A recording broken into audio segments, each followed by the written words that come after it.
আপনি দেখছি তিলক পরে রয়েছেন, এই তিলকের মাহাত্ম্য কি? এটা অ্যাকচুয়ালি মনে করুন সপ্তম পতির নিচস্থ বা সপ্তম পতি কোনো অশুভ গৃহে অবস্থান করছে, তার ডিগ্রিগত কোনো পাওয়ার নেই, সেখানে সপ্তমে শনি বসে আছে, তার কিন্তু বিয়ে অনেক দেরিতে হবে, কিছু কিছু ক্ষেত্রে বিয়ে হয় না।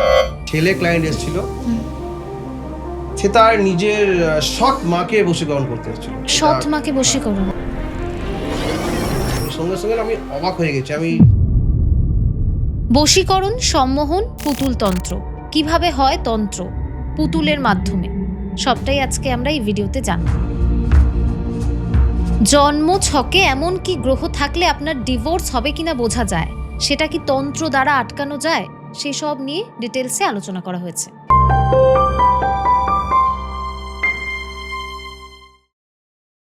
নমস্কার বন্ধুরা, তোমরা দেখছো অ্যাস্ট্রোবুক আর তোমাদের সাথে আমি প্রীতি। আজকে আমাদের সাথে স্টুডিওতে রয়েছেন জ্যোতিষ ও তন্ত্রগুরু শ্রী শিবম আচার্য। অসংখ্য ধন্যবাদ দাদা আমাদের সাথে থাকার জন্য এবং আজকে আসার জন্য। আজকের আমাদের টপিক বশীকরণ। এই যে সম্মোহন আর বশীকরণের মধ্যে পার্থক্য কি? দেখুন, সম্মোহন হচ্ছে কাউকে সম্মোহন করে বশীকরণ। সম্মোহন ব্যাপারটা হচ্ছে, দেখুন ফার্স্ট বলতে হবে বশীকরণ নিয়ে। বশীকরণ জিনিসটা কি সেটা ফার্স্ট বুঝতে হবে। বশীকরণ হচ্ছে কারোর সাথে কারোর সম্পর্ক থাকলে তবে কিন্তু বশীকরণটা করা যায়। আর সম্মোহন ক্রিয়া কিছুটা আকর্ষণ ক্রিয়ার মতো। মনে করুন আপনার কোনো অফিসার কলিগ আছে, বা আপনি কোথাও পড়াশোনা করেন, কোথাও কর্মক্ষেত্রে কোনো মেয়েকে ভালো লাগে আপনার, আপনি কথা বলেন কিন্তু তার সাথে কোনো সম্পর্ক নেই, তখন কিন্তু আপনাকে এই সম্মোহন ক্রিয়ার মারফতে কিন্তু একটা সম্পর্ক তৈরি করা যায়। একে কিন্তু সম্মোহন ক্রিয়া বলে বা আকর্ষণ ক্রিয়া। আচ্ছা, আমি কাউকে পছন্দ করি, সে আমাকে পছন্দ করে না, এরকম কোনো ক্লায়েন্ট যদি আপনার কাছে আসে, সেক্ষেত্রে আপনি তাকে কি সাজেস্ট করবেন? সেটা হচ্ছে আকর্ষণ ক্রিয়া করতে হবে যাতে সে পছন্দ করে। সেক্ষেত্রে আমরা কিছু কবচ বানিয়ে দিই, যেটা আকর্ষণ ক্রিয়া কবচ। সেই কবচটা তাকে ধারণ করতে হয়, ধারণ করে তার সামনাসামনি তাকে থাকতে হয়। এমন নয় সে আছে এক জায়গায়, এ আছে এক জায়গায়, তাহলে কিন্তু আকর্ষণ ক্রিয়া কাজ করবে না। আকর্ষণ ক্রিয়া মানে কি, সামনাসামনি আসবে, দেখা সাক্ষাৎ হবে তার সাথে, তখন সেই কবচটা যে আছে তার নাম দিয়ে, তার ফটো দিয়ে সেখানে কবচটা করা হয়। আচ্ছা, নাম ফটো দিয়ে? একদম নাম ফটো। এবং যদি তার বস্ত্র পাওয়া যায়, বস্ত্র না পাওয়া গেলেও কোনো সমস্যা নেই, কিন্তু ফটোটা অবশ্যই মাস্ট আমাদের লাগে। ফটো ও নাম এবং তার আনুমানিক বয়স লাগে। তখন তাকে একটা কবচ বানিয়ে দেওয়া হয়। সেক্ষেত্রে যখন সেই ছেলেটি বা মেয়েটি সেই কবচটি ধারণ করে, তখন তার সামনে যায়, তখন অপোজিট ব্যক্তি তাকে তার ভালো লাগে, সে কিন্তু তার প্রতি একটা ফিলিংস তৈরি হয়, মানে আকর্ষণ একটা তৈরি হয়। মানে সে না চাইলেও তখন সে নিজে থেকে কথা বলতে আসবে, নিজে থেকে তার সঙ্গে একটা সম্পর্ক তৈরি হবে। হচ্ছে ব্যাপার। আচ্ছা, এখন বর্তমান যুগে সমকামী প্রেম অনেক বেশি প্রকাশ্যে এসেছে, মানুষ খুব সাবলীল ভাবে এই বিষয়ে কথা বলতে পারে। তো সেক্ষেত্রে আপনার কাছে যদি এমন কোনো ক্লায়েন্ট আসে সমকামী প্রেম আকর্ষণের জন্য, সেটা কি সম্ভব? হ্যাঁ, সম্ভব। এবং আমার চেম্বারে প্রচুর সমকামী প্রেমের জন্য অনেক ক্লায়েন্ট এসছে, তাদের আমি সমস্যার সমাধান করে দিয়েছি। এটা যদিও বিতর্কিত ব্যাপার, তাও কিছু ক্লায়েন্ট আসে, এতটাই আমাদেরকে রিকোয়েস্ট করে, আমাকে হাতে পায়ে ধরার মতো অবস্থায় চলে আসে যে আমি ছেলেটিকে ভালোবাসি। সেও ছেলে, সেও পুরুষ এবং মেয়েও আছে, মেয়েদের মধ্যেও সমকামী ব্যাপারটা থাকে। তো এতটাই রিকোয়েস্ট করে, তখন আমাকে কিছু কাজ করে দিতে হয় তাদের মুখের দিকে চেয়ে, ঠিক আছে? তো করে দিই, ওটা সমস্যা কিছু হয় না। কিন্তু সমকামীর জন্য কিন্তু সম্পূর্ণ আলাদা প্রসেস থাকে, সেটা কিন্তু অনেকের জানা থাকে না। সেই প্রসেসটা আমি সবার সামনে বলতে পারবো না, কিন্তু কাজ আমি করে দিই। আর আমি সাধারণত পুতুল তন্ত্র দিয়ে কাজ করি। এটা আমি আগে বলেছিলাম ফোনে আপনাকে যে আমি পুতুল তন্ত্র দিয়েই বশীকরণগুলো করি। তো সমকামীও সেম, সমকামী প্রেমও ওরকম পুতুল তন্ত্র দিয়ে কাজ করে বশীকরণ করে দেওয়া হয়। আচ্ছা, পুতুল তন্ত্র নিয়ে বললেন, সেটা কিভাবে হয়? দেখুন, এখানে হচ্ছে এরকম পুতুল থাকে, ঠিক আছে? এরকম আমি দেখাচ্ছি অন ক্যামেরা, আপনাকে দেখাচ্ছি। তো এরকম পুতুলের মধ্যে এগুলো স্বামী স্ত্রী বশীকরণের ক্ষেত্রে বেশি কাজ করে, ঠিক আছে? স্বামী স্ত্রী বলতে এটা হচ্ছে মেয়ে পুতুল, এটা ছেলে পুতুল। মনে করুন কোনো স্বামী তার বউ ছেড়ে চলে গেছে, অন্য পুরুষের সঙ্গে চলে গেছে, তখন সে কি করে, তার বাড়িতে নিশ্চয়ই তার ওয়াইফের বস্ত্র থাকে, চুল থাকে, সেগুলো বলি আমি কালেক্ট করে আনতে। তো এর মধ্যে সেই সব বস্ত্র চুল দিয়ে আমরা তার প্রাণ প্রতিষ্ঠা করে এটা বিভিন্ন ধরনের ক্রিয়া আছে, রাতের মধ্যে করতে হয়। এটা তোমার বিভিন্ন মন্ত্রের মাধ্যমে এই পুতুলকে জাগাতে হয়। এবং কিছু ক্ষেত্রে যখন বড় ধরনের কোনো বশীকরণ ক্রিয়া করা হয়, সেক্ষেত্রে কিন্তু সাধকের রক্ত পর্যন্ত দিয়েও বশীকরণ করতে হয়। কিছু, কিছু প্রেত কিন্তু রক্ত হুম, চায়। হুম, যখন আমরা প্রেত দ্বারা কাজ করি বা প্রেত চালান করি, হুম, তখন কিন্তু কিছু, কিছু প্রেতকে রক্ত দিতে হয়। দেখুন আমি কালকে অলরেডি কাজ করেছি একটা, দেখুন আমার তর্জনী অলরেডি কাটা আছে। এটা বেশি হুম, কেটে ফেলেছিলাম। তার হুম, জন্য আমাকে টেপ লাগাতে হয়েছে। কিছু, হুম, কিছু ক্ষেত্রে বুকের রক্ত কেটেও কিন্তু আমাকে বশীকরণ করতে হয়। সেগুলো কিন্তু বড়, বড় যখন হুম, কেস থাকে তখন সেগুলো কিন্তু নিজের বুকের রক্ত দিয়েও কাজ করতে হয়। এবার বশীকরণ কি স্বামী-স্ত্রীর ক্ষেত্রে হয়? অন্য ক্ষেত্রেও কিন্তু বশীকরণ হয়। হুম, বাবা-ছেলের ক্ষেত্রে। আচ্ছা, অনেক ক্ষেত্রে অনেক ক্লায়েন্ট কিরকম আসে, মনে করুন কোনো অফিসে জব করে কোনো ছেলে। হুম, সে দীর্ঘদিন কাজ করে যাচ্ছে কিন্তু তার বস তাকে যে আরো উপরে ওঠার সুযোগটা তাকে দিচ্ছে না। প্রমোশন হচ্ছে না। প্রমোশন হচ্ছে না। দীর্ঘদিন আটকে। সে কিন্তু তার মানে সে মানে সেখানকার চাইলে যেতে পারে। তার হুম, উচিত যাওয়া। কিন্তু তাকে কোনো কারণে বস আটকে দিচ্ছে। হুম, কোনো কারণে। হুম, তখন কি করে আমাদের কাছে কিছু, কিছু ক্লায়েন্ট এরকম আসে যে বসকে বশীকরণ করতে হবে। হুম, দেখা যায় তার সেলারি আছে এখন ৳৮০,০০০, সে যখন উপরে উঠবে বা আরো যখন প্রমোশন পাবে হুম, তার সেলারি ৳২,০০,০০০ হতে পারে। তার সেটা আটকে যাচ্ছে। তারপরে সে আগে যে বাড়বে, আগে বাড়তে পারছে না। হুম, তখন কি করে সে তার বসকে বশীকরণ করতে আসে। হুম, তখন কিন্তু আমরা এরকম রক্ত দিয়ে বশীকরণ করে দিয়ে হুম, সেই বসকে আমরা বশীকরণ দিয়ে প্রমোশন করে দিই। অনেক ক্ষেত্রে এরা সাকসেসও হয় এগুলো। আচ্ছা। আপনার ক্লায়েন্টের কিছু রিয়াল লাইফ স্টোরি শুনবো এই ধরনের সমকামী প্রেমের। সমকামী প্রেমের। দেখুন একটা আমার শিয়ালদা চেম্বারে একজন এসেছিল, ঠিক আছে? একটা ছেলে এসেছিল। তো হুম, তার সাথে তার দীর্ঘদিনের একটা সম্পর্ক ছিল এবং সে যখন কলেজ থেকে যখন সে ১ম এ কিন্তু সে পুরুষ ছিল হুম, এবং তার কিন্তু নারীর প্রতি টান ছিল। হুম, ১ম জীবনে মানে কিশোর পেরিয়ে যাওয়ার ১৮ বছর। ১৮ বছর পর তার একটা আলাদা ফিলিংস তৈরি হয় নতুন করে। হুম, তখন সে বুঝতে পারে যে আমি মহিলার মতো না, পুরুষের প্রতি তার একটা অ্যাট্রাকশন বাড়ছে। এরম বাড়তে, বাড়তে, বাড়তে, বাড়তে সে একটা কলেজেরই ফ্রেন্ডের সাথে সমকামী সম্পর্কে হুম, জড়িয়ে পড়ে। সেটা দীর্ঘদিন হুম, চলে। এবার কি হয়, তার যে পার্টনার আছে, তার পার্টনারের বাড়ির লোক জানতে পারে যে তার ছেলে একটা সমকামী প্রেমে জড়িয়ে পড়েছে। হুম, তখন তারা কি করে, একটা বিচ্ছেদ ক্রিয়া করিয়ে দুজনকে আলাদা করিয়ে দেওয়া হয়। হুম, এবং তার যে পার্টনার তাকে বাইরে পাঠিয়ে দেওয়া হয়। সে ছিল কলকাতা, তাকে বম্বে পাঠিয়ে দেওয়া হয়। হুম, তখন সে এতটাই মানে পাগল হয়ে যায় তার জন্য, হুম, ২ বছরের সম্পর্ক। মানে আমার চেম্বারে এসে সবার সামনে হুম, পায়ে ধরে কাঁদছে। এরকম অবাক। সবাই সামনে দেখছে। আমি দেখো হুম, তুমি ওঠো। হুম, বসো আগে, শান্ত হও, বলো কি হয়েছে? বলল, হুম, "দাদা একটা পার্সোনাল ব্যাপার আছে, একটু হুম, দরজাটা বন্ধ করে দিন।" আমার সাধারণত যে আমার দরজা থাকে সেটা বন্ধ করে দেওয়া হয় যখন হুম, ক্লায়েন্টের সাথে কথা বলা হয়। হুম, তো বললাম, "বলো।" তখন সে বলল কাহিনীটা এরকম, আমার ২ বছরের সম্পর্ক, তাকে হুম, ছাড়া বাঁচব না, আমি সুসাইড করে নেবো। আমি মরে যাবো। আপনি কিছু একটা করে দিন। তো আমি বললাম, "কাজ করো, তোমাদের ফটো দেখাও আমাকে।" তো ফটো দেখেই আমি অনেক সময় বুঝতে পারি, এটা আমার একটা ক্ষমতা আছে। হুম, ফটো দেখেই আমি বুঝতে পারি যে তার মধ্যে কোনো তন্ত্রক্রিয়া করা হয়েছে কিনা বা তার উপর কোনো বশীকরণ ক্রিয়া করা হয়েছে কিনা। হুম, সে কেমন মাইন্ডের, সে কেমন চরিত্রের, মোটামুটি আমি ফটো দেখে, সামনাসামনি তো বুঝতে পারবোই অবশ্যই। বাট ফটো দেখেও আমি বুঝতে পারি যে তার হুম, মধ্যে কিছু করা হয়েছে কিনা বা সে কেমন ধরনের ব্যক্তি। আমি বললাম, "দেখো এই যে তুমি ফটো দেখাচ্ছ, এটা কি সম্পর্কটা বাবা-মা জেনে গেছিল?" আমার ঠিক করে বলল। বলে, "হ্যাঁ, ওর বাবা-মা কোনোভাবে ফোন চেক করতে গিয়ে হুম, জেনে গেছিল।" আমি বললাম, "দেখো এটা ওর বাবা-মা বিচ্ছেদ ক্রিয়া করেছে একটা। হুম, তোমাদের বিচ্ছেদ ক্রিয়া করি আলাদা করে দিচ্ছি।" বলছে, "হ্যাঁ, হতে পারে।" আমাকে এত ভালোবাসতো, আমায় ঘন্টায়, ঘন্টায় ফোন করতো। সেই ছেলেটা হঠাৎ করে কি করে পরিবর্তন হয়ে যায়? আমি বলি, এখন পুরো ফোন ব্লক, কোনো হুম, কথা হয় না। আমার মিনিমাম ২-৩ মাস হলো কোনো কথা নেই। হয় আমি মরে যাবো নাহলে আপনি আমাকে বাঁচান। তো সেক্ষেত্রে আমি বললাম, "তোমার কাছে কি কিছু আছে ছেলেটির?" ছেলেটি একটা বস্ত্র নিয়ে এসেছিল, ইউজ করা বস্ত্র নিয়ে, চুল তো পায়নি ছেলেটির। হুম, তো সেই বস্ত্র দিয়ে আমি একটা ক্রিয়া করে দেওয়া হয়েছিল, বশীকরণ ক্রিয়া, এবং তাকে একটা কবচ দেওয়া হয়েছিল। হুম, আমি বললাম, "এই কবচ তুমি কোনোদিনও খুলবে না। যতদিন তুমি কবচ থাকবে, ততদিন কিন্তু তোমাদের সম্পর্ক মধুর থাকবে, ভালো হুম, থাকবে।" হুম, তারপর আমার কাজ ২১ দিনের মধ্যে তার কাজ কমপ্লিট হয়ে যায়। হুম, ছেলেটি আবার ফিরে আসে এবং এখন তারা বর্তমানে অন ক্যামেরায় বলছি তারা একসঙ্গে আছে।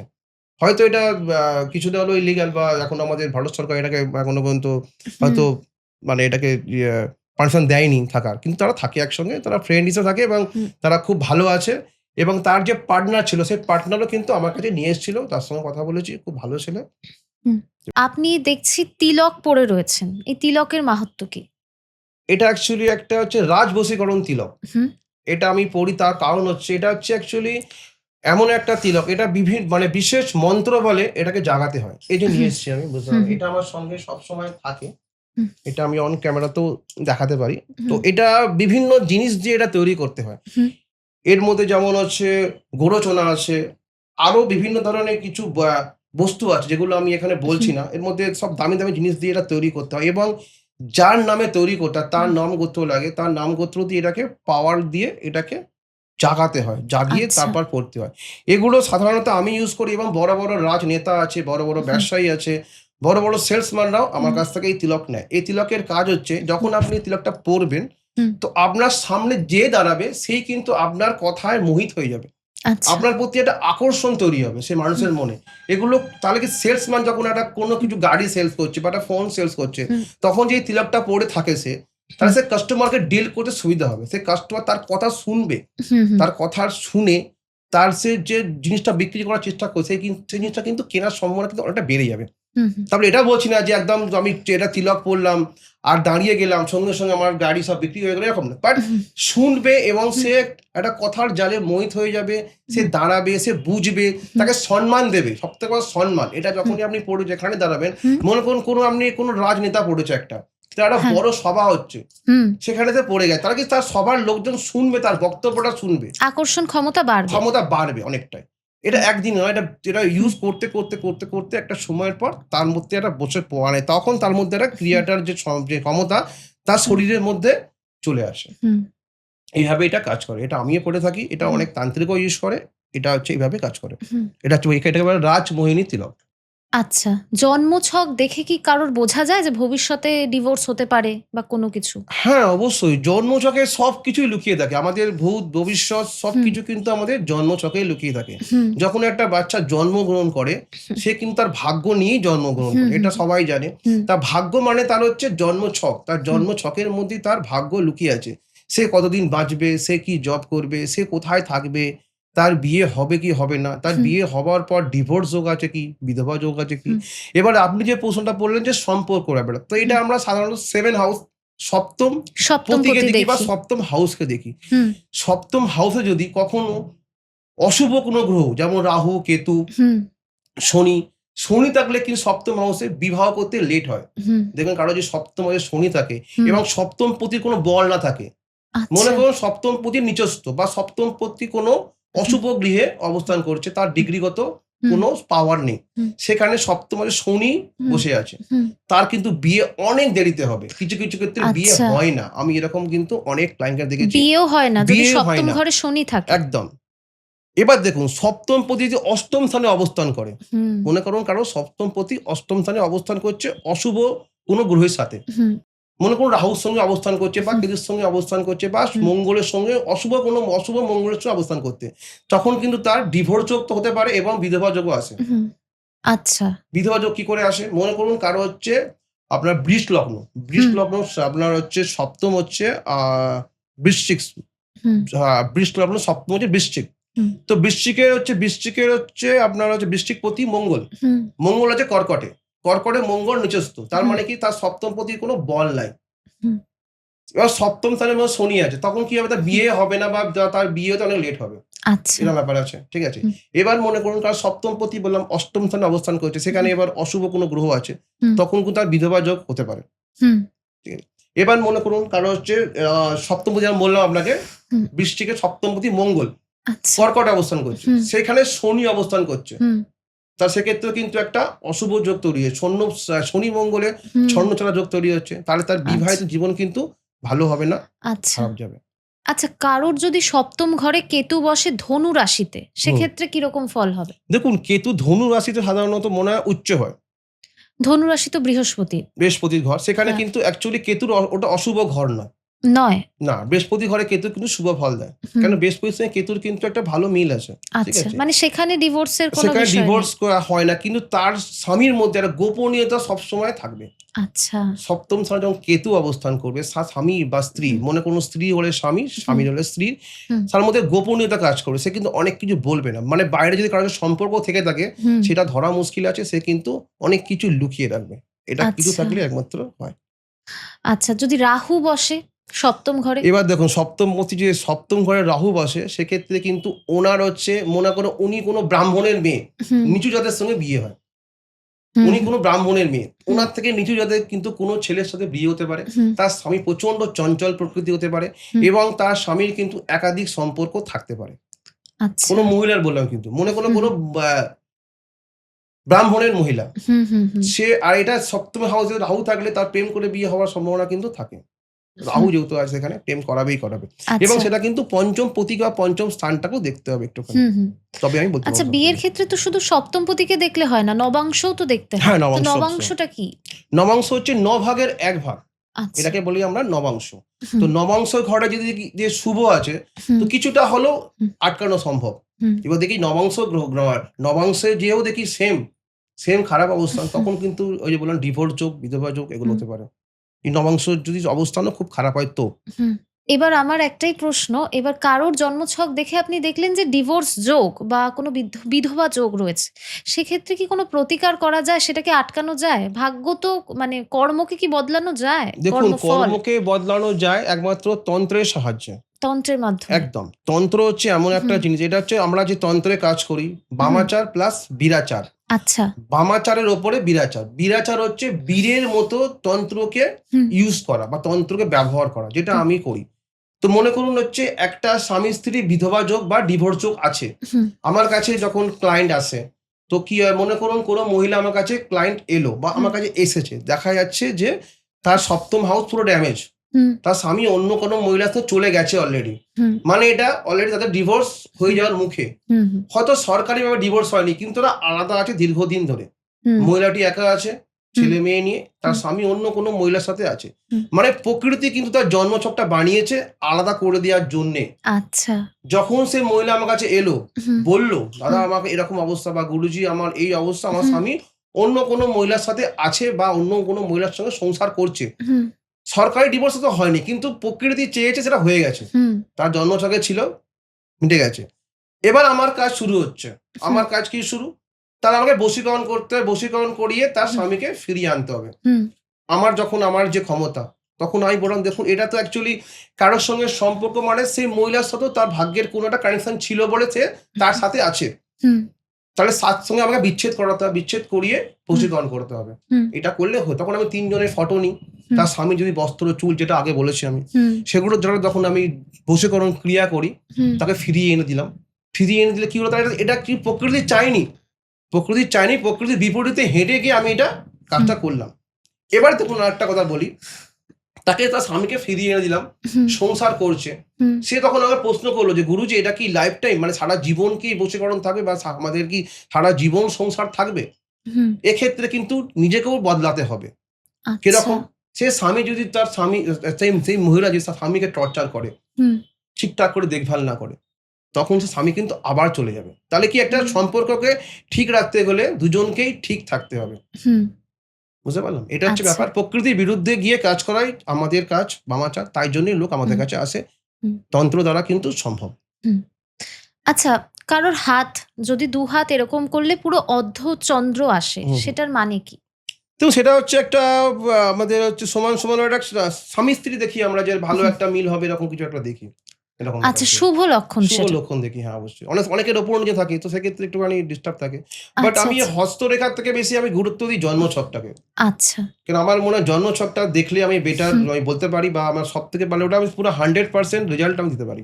জন্মছকটা আচ্ছা। পেলে বেস্ট হয়। আচ্ছা, জন্মছক দেখে কি কারোর মৃত্যু যোগ বোঝা যায়? অবশ্যই বোঝা যায়। হুম, জন্মছক মৃত্যু যোগ বলতে মৃত্যু তো হবেই। মৃত্যু। জন্ম হলেই তার কোন মৃত্যু, বয়সে মৃত্যু হবে সেটা বোঝা সেটা যায়? বোঝা যায়। সেটা হচ্ছে আমরা ৮ম হাউস থেকে দেখি। হুম, ৮ম হাউস হচ্ছে মৃত্যুর স্থান। তো আমরা যখন দেখি যে ৮ম পতি কোনো মহাদশা চলছে বা হুম, ৮ম পতি কোনো কিছু কানেকশন মানে লগ্নের সাথে হুম, ৮ম এর হুম, কানেকশন যখন থাকে তখন কোনো দশা চলে, সেই সময় মৃত্যু হওয়ার সম্ভাবনা থাকে। হুম, মৃত্যু তো হবেই। কিন্তু কোন সময় কোন বয়সে হবে হুম, সাধারণত একটা আমরা অঙ্ক কষে বলে দিতে পারি। হুম, কিছু, কিছু ক্ষেত্রে অ্যাক্সিডেন্ট যে যোগ থাকে, যেমন শনি মঙ্গল যদি ৮ম স্থানে অবস্থান হুম, করে তখন কিন্তু অ্যাক্সিডেন্ট যোগটা অনেকটা বেড়ে যায়। বেড়ে যায়। যদি কোনো অশুভ গ্রহে থাকে। হুম, হুম, এবার আপনাকে দেখতে হবে যে লগ্নপতি, লগ্ন মানে আমাদের শরীর।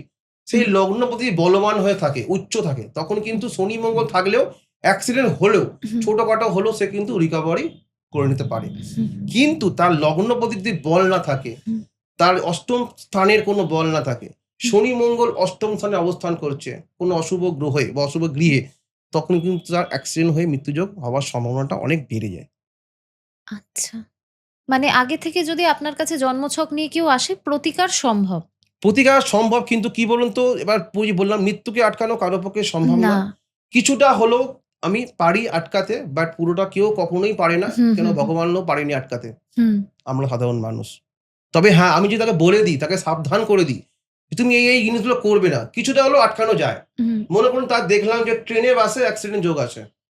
বাস তাকে দেখলাম যে নিজে গাড়ি চালায়। আমি বললাম, আমি তাকে জিজ্ঞেস করি যে, "আপনি বাইক চালান?" হুম, তো বলে, "হ্যাঁ, বাইক চালাই।" দেখুন আপনার এরকম যোগ আছে, তাহলে হুম, আপনি বাইকটা একটু সাবধানে চালাবেন।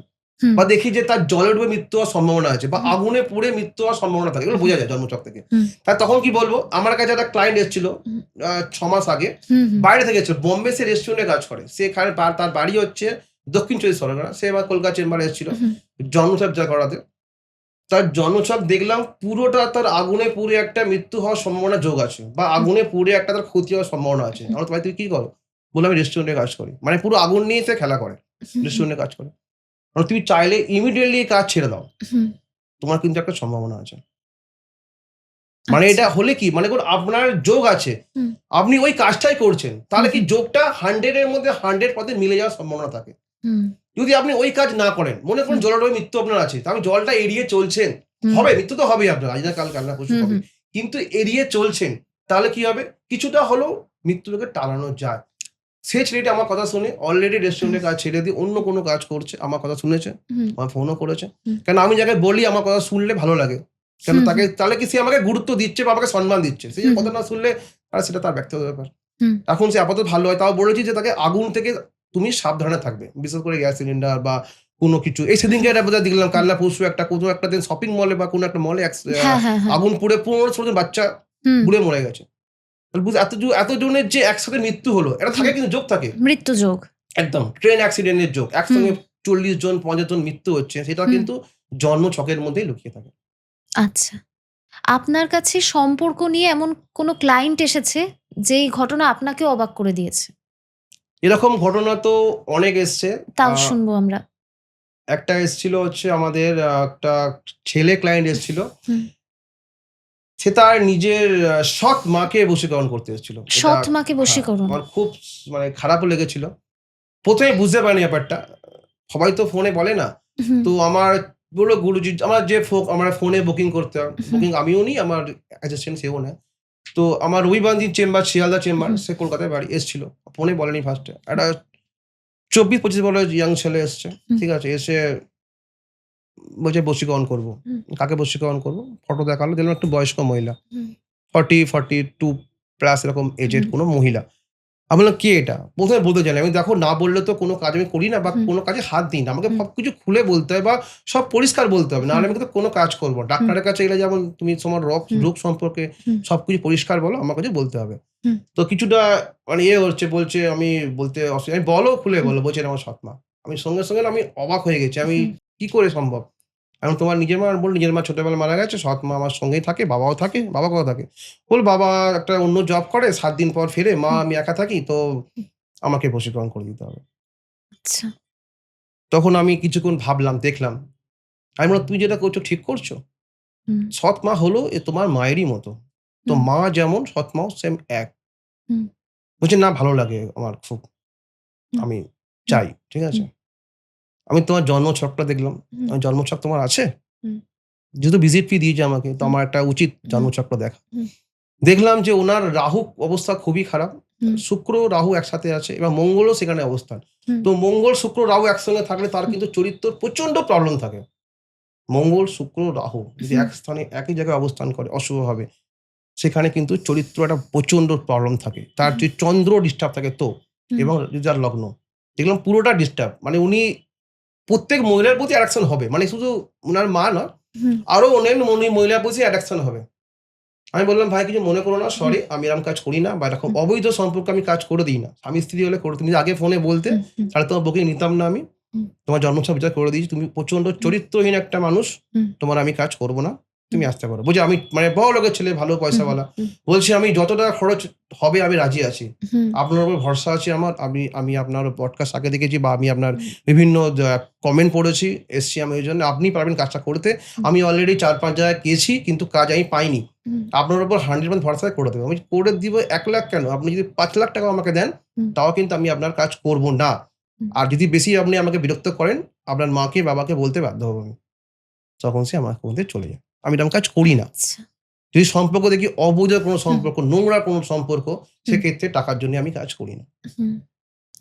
স্বামী-স্ত্রীর কোনো সম্পর্কের ঘটনা আপনার কাছে এসেছে যাদের মানে ডিভোর্স হবে কিন্তু সেটা আপনি তন্ত্রের মাধ্যমে আটকেছেন? হ্যাঁ, এরকম অনেক কেস এসছে, অনেক কেস এসছে। শুনবো। এরকম দেখুন একটা আমার মিশিদা চেম্বারে একটা মহিলা এসেছিল। মহিলাটা হুম। মানে বিয়ে হয়েছে প্রেম করে। হুম, ৫ বছর প্রেম করেছে, তারপর বিয়ে হয়েছে। হুম। ৬ মাসের মধ্যেই সংসার ভেঙে যাওয়ার অবস্থা। ৬ মাসের ৬ মধ্যে? মাসের মধ্যে। তার কারণ হচ্ছে তার শ্বশুর-শাশুড়ি। হুম, শ্বশুর-শাশুড়ি এমন কিছু মানে তার হচ্ছে বরের সাথে এতটাই মিল ছিল, হুম, মানে তার হাসব্যান্ডের সাথে খাচ্ছে, দাচ্ছে, ঘুমোচ্ছে। এইটা কিন্তু তার মা, মেন হচ্ছে মা, হুম, ছেলের মা হুম। সহ্য করতে পারছিল না। হুম। তার মা মনে হচ্ছিল যে তার ছেলে যেন তার থেকে দূরে সরে যাচ্ছে। হুম। তো এত ভালো সম্পর্ক, এখন এমন অবস্থা হয়ে গেছে, হুম। ছেলেটি তখন অলরেডি বাইরে চলে গেছে। ছেলেটা এখানে জব করতো, বাইরে যখন দিল্লিতে আছে ছেলেটা। হুম, কাজ চলছে এখনো পর্যন্ত। আমার হুম, আ এসছে ক্লায়েন্ট, এখনো কাজ চলছে। হুম, তো আমাকে সেম কান্নাকাটি করছিল যে এরকম আমার এত ভালো সম্পর্ক ভেঙে যাচ্ছে। তখন বললাম যে, "আপনার কি মনে হয়?" বলল, "ওর মা কিন্তু বারবার ডিস্টার্ব করতো আমাদেরকে। মনে করুন হুম, আমরা হয়তো কোথাও যাচ্ছি ঘুরতে। হুম, আমাকে নিয়ে যাবি না বা এই কাজ, ওই কাজ।" মানে একটা মা, তখনই বুঝে গেলাম যে মা একটা কোনো কিছু ক্রিয়া করেছে বা কোনো কিছু ক্রিয়া করেই কিন্তু এটা আলাদা করে দেওয়া হয়েছে। হুম, মানে ভাবুন একটা ছেলের মা বউমাকে সহ্য করতে পারে না। এটা কি ধরনের? আমি বুঝি না। ওটা হুম, অনেক, অনেক ক্লায়েন্ট আছে আমার কাছে। এরকম হুম, অনেক কেস আমার কাছে আসে। হুম, বেশিরভাগ দেখা যায় ছেলের মা বিচ্ছেদ করে দেয়। হুম, অথচ কিন্তু যখন বিয়ের আগে ছেলের মাও দেখাশোনা মানে হ্যাঁ, প্রেম করে প্লাস দেখাশোনা করে বিয়ে হয়েছিল। হ্যাঁ, তার মাও দেখতে গেছিল, তাকে পছন্দ করেছিল। হুম, বলল মেয়েটি আমাকে হুম, পছন্দ করেই আমাকে হুম, নিয়ে এসেছিল। হুম, কিন্তু এখন এরকম অবস্থা। সহ্য করতে পারছি না। হুম, ঠিক আছে, অসুবিধা কিছু নেই। এটা বশীকরণ করে দেবো এবং ওর মাকে একটুখানি আ ডোজ দেবো। হুম, ডোজ বলতে একটুখানি হুম, দমন ক্রিয়া হয়, ওটা দমন ক্রিয়া। হুম, যেহেতু আমি একটু এগুলো দিই, মানে হুম, যারা দেখি যে মানে হুম, একটু খারাপ ব্যক্তি, হুম, নোংরা ব্যক্তি, হুম, ডিস্টার্ব করে, তাদেরকে একটুখানি ডোজ দিই আমি। ডোজ হুম, দিয়ে একটু দমন করিয়ে দিই। হুম, এটা আমার অভ্যাস। আমি ক্লায়েন্টকে বলি যে, "আপনার শাশুড়িকে যদি একটুখানি ডোজ দিয়ে দমন করে দেওয়া হয়, হুম, কোনো প্রবলেম আছে?" উনি তো আনন্দে, "হ্যাঁ, অবশ্যই করে দিন। হুম, শাশুড়ি হুম। দমন।" সেক্ষেত্রে ওনাকে একটু দমন করে দিয়ে কাজ করে দেওয়া হয়েছে। এখন মোটামুটি ভালো সম্পর্ক, ফিরে আসেনি হুম, এখনো যদিও। হুম। সেটা একটা জব আজ করছে দিল্লিতে। ফিরে আসবে, খুব তাড়াতাড়ি ফিরে আসবে। কাজ আচ্ছা। সাকসেস। এই যে নজর লেগে যাওয়া, এর জন্য কোনো ঘরোয়া রেমেডি যেটা খুব তাড়াতাড়ি ওয়ার্ক করে? দেখুন, নজর লেগে সবথেকে লেবু। লেবু। আপনি পাতি লেবুকে হুম। মানে ঘড়ির উল্টো দিকে ৭ বার ঘুরিয়ে, অ্যান্টি অ্যান্টি ক্লকওয়াইজ। ক্লক, ঠিক আছে? ঘুরিয়ে এটা আপনাকে হুম, প্রত্যেক মঙ্গলবার করতে হবে। ৩ টে হুম, মঙ্গলবার যদি ঘুরিয়ে এরকমভাবে হুম। লেবুটি দুভাগ করে দুদিকে ফেলে দেওয়া হয়, এটা কিন্তু নজরদোষ কেটে যেতে পারে।